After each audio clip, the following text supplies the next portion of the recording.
दोस्तों, क्या आपको पता है कि जिस हिसाब से हम पेट्रोल और डीजल का इस्तेमाल कर रहे हैं, उस हिसाब से आने वाले 50 से 60 सालों तक तेल खत्म हो जाएगा। आज के टाइम पर ईरान और सऊदी अरब जैसे देश ही अमीर है, क्योंकि दुनिया में सबसे ज्यादा रिसोर्सेस इन देशों के पास ही है और इन देशों का एक संगठन होता है जिसे ओपेक कहा जाता है और ये वही देश है जो तेल की कीमतों को डिसाइड करते हैं। और दोस्तों, जो पेट्रोल 2010 में 50 रुपयों का बिकता था, आज वो पेट्रोल 110 की कीमत भी पार कर चुका है। अब अगर ऐसा ही रहा तो आने वाले टाइम पर हमें पेट्रोल लोन लेकर ही लेना पड़ेगा। लेकिन दोस्तों, क्या आपने कभी ये सोचा है कि आखिर पेट्रोल और डीजल कैसे बनाए जाते हैं और ये इतने महंगे क्यों होते हैं? जानने के लिए वीडियो के लास्ट तक बने रहिए। दोस्तों, पेट्रोल बनाना वीडियो में जितना आसान लगता है, असल में ये उतना ही मुश्किल होता है। दरअसल पेट्रोल और डीजल जमीन से निकालने के प्रोसेस की वजह से महंगे होते चले जा रहे हैं और ऐसा नहीं है कि पेट्रोल कंपनियां पेट्रोल को पंप करके सीधा पेट्रोल जमीन से निकाल लेती हैं और हमारे तक पहुंचा देती है। दरअसल पेट्रोल डीजल हमें जमीन के भीतर से गाढ़े और काले तरल पदार्थ में मिलता है, जिसे पेट्रोलियम कहा जाता है और ये दोनों ही फ्यूल इसी पेट्रोलियम से बनते हैं। पेट्रोलियम का मीनिंग होता है चट्टानों से बनने वाला तेल। वैसे पेट्रोलियम के बनने की भी एक इंटरेस्टिंग कहानी है। पहले के टाइम पर धरती पर जब नेचुरल डिजास्टर हुए तो जमीन पर रहने वाले पेड़ और जानवर जमीन के अंदर ही दब गए और ये डिकम्पोज होकर प्रेशर की वजह से पेट्रोलियम में कन्वर्ट हो गए।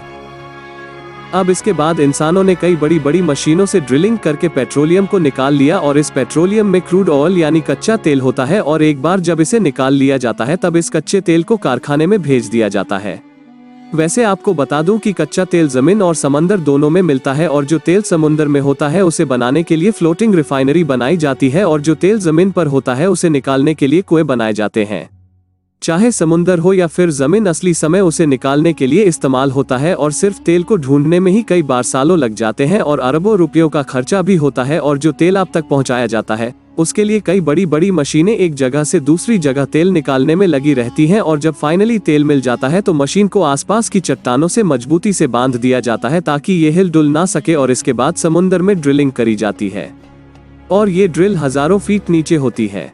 तेल मिलने पर उसे रिफाइनरी में पहुंचा दिया जाता है।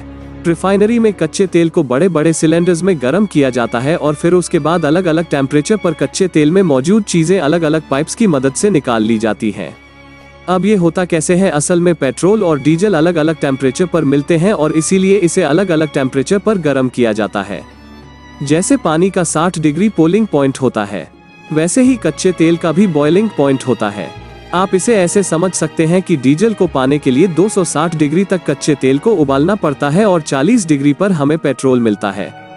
दोस्तों, अब आप समझ गए होंगे कि पेट्रोल किस तरह बनता है और एक बार जब पेट्रोल बन जाता है तो टेस्टिंग में ये देखा जाता है कि कितने ऑक्टेन का पेट्रोल बना है और जितना ज्यादा ऑक्टेन नंबर होता है उतना ही ज्यादा महंगा और अच्छा तेल माना जाता है और इसके बाद इसे टैंकर्स में भरकर ट्रांसपोर्ट किया जाता है।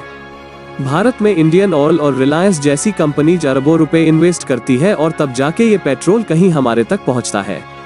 अब बात करते हैं कि ये इतना महंगा क्यों होता है। दोस्तों, पहला रीजन तो आपको समझ आ गया होगा, इसे निकालने का प्रोसेस बहुत खर्चीला होता है। अब पेट्रोलियम से निकलने वाले अलग अलग तेल की कीमत भी अलग अलग होती है।